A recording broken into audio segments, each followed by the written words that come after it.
اچھا، تو آج ہم ایران کے جوہری پروگرام سے جڑی کچھ نئی اور اہم معلومات کا جائزہ لے رہے ہیں۔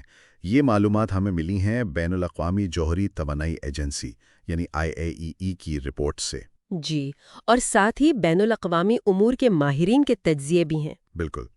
تو ہمارا مقصد ہے کہ ان ذرائع سے اہم باتیں سمجھیں کہ ایران کی یہ پیش رفت آخر ہے کیا، دنیا کیا کہہ رہی ہے اس پر، اور آگے کیا ہو سکتا ہے۔ تو سب سے پہلے آئیے اس تازہ ترین پیش رفت پر ہی بات کرتے ہیں جو کافی توجہ طلب ہے۔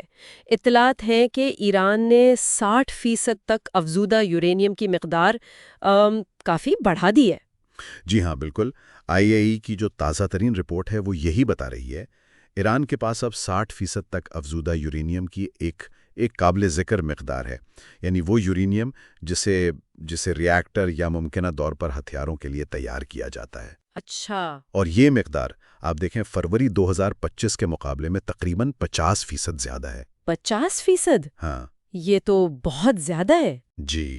اور یہ 60% کی سطح اس لیے اہم ہے کیونکہ یہ ہتھیاروں کے لیے جو 90% افزودگی چاہیے ہوتی ہے نا، اس کے کافی قریب ہے۔ اوہ، تو اس کا مطلب یہ ہوا کہ اگر وہ چاہیں تو اس سے… بالکل، اگر ایران فیصلہ کرے کہ اسے مزید افزودہ کرنا ہے تو یہ ذخیرہ یہ ممکنہ طور پر کئی جوہری ہتھیاروں کے لیے مواد فراہم کر سکتا ہے۔ اور ظاہر ہے اس پیش رفت نے علاقائی سلامتی اور جوہری پھیلاؤ کے جو پرانے خدشات تھے انہیں ایک نئی شدت دے دی ہے۔ یہ 60% والی بات واقعی تشویشناک ہے، خاص طور پر 90% کے اتنا قریب ہونا۔ اس نے تو یقیناً عالمی سطح پر خطرے کی گھنٹیاں بجا دی ہوں گی۔ تو رد عمل کیا رہا ہے؟ جی، رد عمل آیا ہے۔ امریکہ کی طرف سے دیکھیں تو شدید تشویش کا اظہار کیا گیا ہے۔ ان کے نمائندے ہیں ہاورڈ سولومن، انہوں نے تو اسے انتہائی تشویشناک کہا ہے اور کہا کہ یہ بین الاقوامی سلامتی کے لیے سیدھا سیدھا خطرہ ہے۔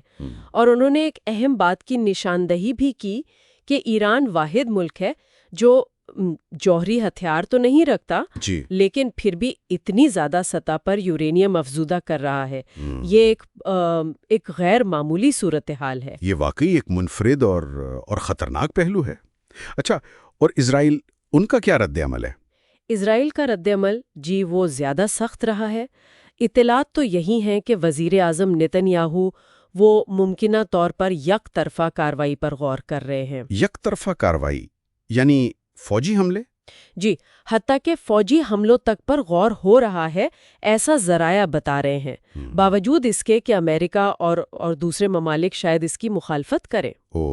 یہ تو صورتحال کو بہت ہی نازک بنا دیتا ہے، خاص طور پر اسرائیل کی طرف سے یہ اشارہ۔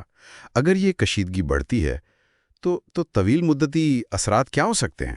کیا سوچا جا سکتا ہے؟ دیکھیں، ممکنہ نتائج واقعی سنگین ہو سکتے ہیں۔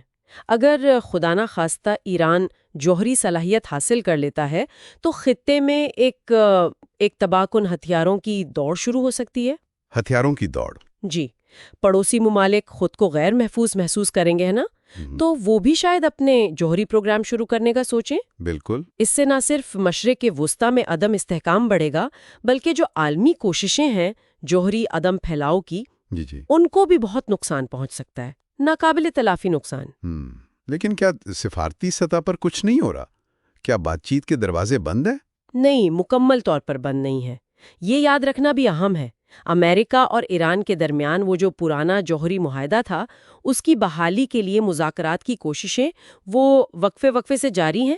مقصد یہی ہے کہ ایران کے پروگرام کو پرامن مقاصد تک محدود رکھا جائے، لیکن اصل مسئلہ وہ باہمی عدم اعتماد ہے جو بہت گہرا ہے۔ اچھا، اس کی وجہ سے پیش رفت بہت سست ہے۔ تو خلاصہ یہ ہوا کہ ایران کی جوہری پیش قدمی تیز ہوئی ہے، امریکہ اور خاص طور پر اسرائیل کا رد عمل سخت ہے، اور خطے میں ایک ممکنہ ہتھیاروں کی دوڑ کا خطرہ منڈلا رہا ہے۔ بالکل، اور یہ سمجھنا اہم ہے کہ یہ صرف ایک علاقائی مسئلہ نہیں ہے۔ اس صورتحال کے جو اثرات ہیں وہ عالمی استحکام اور جوہری ہتھیاروں کے عدم پھیلاؤ کے مستقبل پر بھی پڑیں گے۔ یہ ایک عالمی چیلنج ہے۔ تو ان تمام ذرائع کی روشنی میں ایک آخری سوال جو ذہن میں آتا ہے وہ یہ ہے کہ کیا یہ جو سفارتی کوششیں ہیں، چاہے وہ سست ہی کیوں نہ ہوں، کیا وہ اس بڑھتے ہوئے علاقائی تناؤ اور یک طرفہ اقدامات کے خطرے پر قابو پانے کے لیے کافی ثابت ہوں گی؟ یہ واقعی ایک اہم سوال ہے۔ جی، یہ وہ نقطہ ہے جس پر میرا خیال ہے آنے والے وقت میں گہری نظر رکھنا بہت ضروری ہوگا۔